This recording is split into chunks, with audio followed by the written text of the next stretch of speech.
On va parler de séduction et de vérité.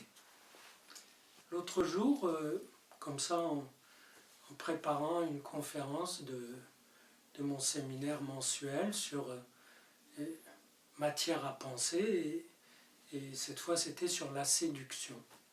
Je suis tombé un peu par hasard sur une phrase de Nietzsche qui dit « Et nous sommes de ceux qui pensent que la vérité n'est plus la vérité quand on lui a enlevé son voile. » Et j'ai trouvé ça très beau, parce que c'est évidemment une conception qui n'est pas purement rationaliste ou purement positiviste de la vérité. Ça veut dire que la vérité comporte en elle-même quelque chose qui la couvre, qui la voile. Mais elle est quand même là comme vérité, mais si on imagine, si on fantasme de lui enlever le voile pour que ce soit la vérité toute, totale, eh bien, elle n'est plus la vérité. Donc, ça veut dire qu'il y a un manque intrinsèque, inhérent à la vérité.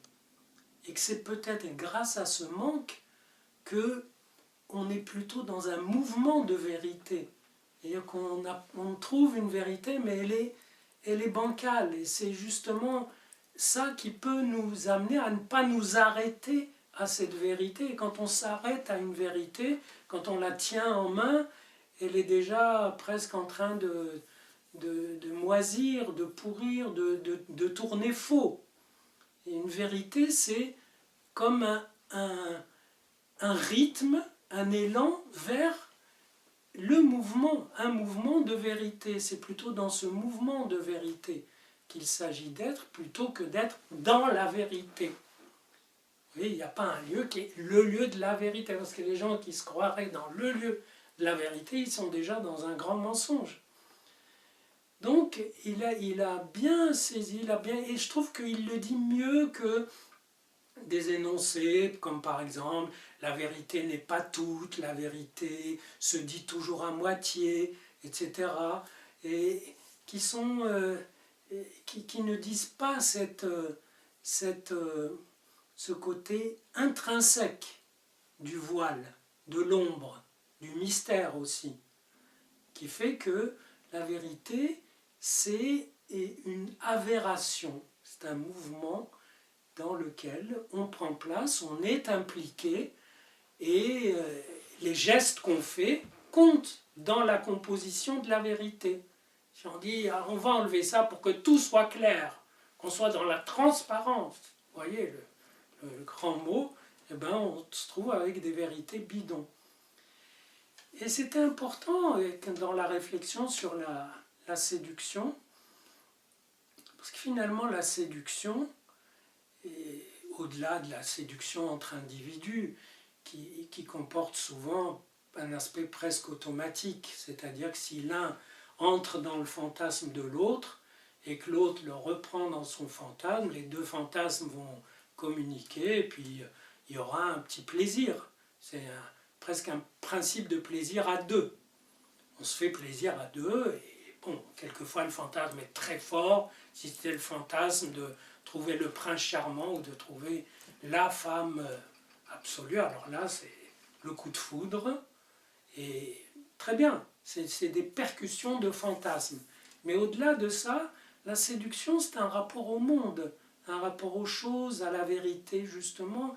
C'est ce qui fait que tout ce qui se donne comme stable, comme vrai, comme installé, il subit comme un frôlement, comme une caresse qui le perturbe. La séduction, c'est une perturbation de ce qui se donne comme localisé, comme vrai, installé. C'est une espèce de déplacement qui fait que ça vous remet en présence de l'autre au sens de l'altérité.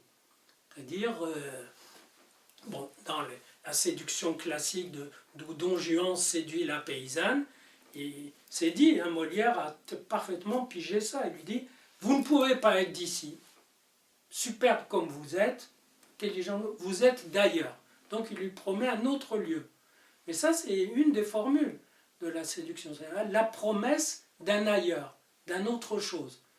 Cette promesse peut être illusoire, mais il y a aussi une dimension de vérité dans cette promesse. Ça veut dire ce qui peut nous séduire dans un texte, un événement, un énoncé, c'est justement son ouverture sur quelque chose qui est au-delà de ce qu'il dit et qui fait que tout ce qu'il aura dit était un peu voilé tout en étant vrai. Et on retrouve la formule de Nietzsche, la vérité, elle n'est plus la vérité si elle n'avait pas ce voile. Mais si elle n'a que ce voile, alors elle est emmitouflée. Donc il y a aussi du dévoilement. Mais le dévoilement n'est pas statique. On dévoile dans le mouvement, comme on ouvre un éventail. Ça s'ouvre sur l'être, sur le possible.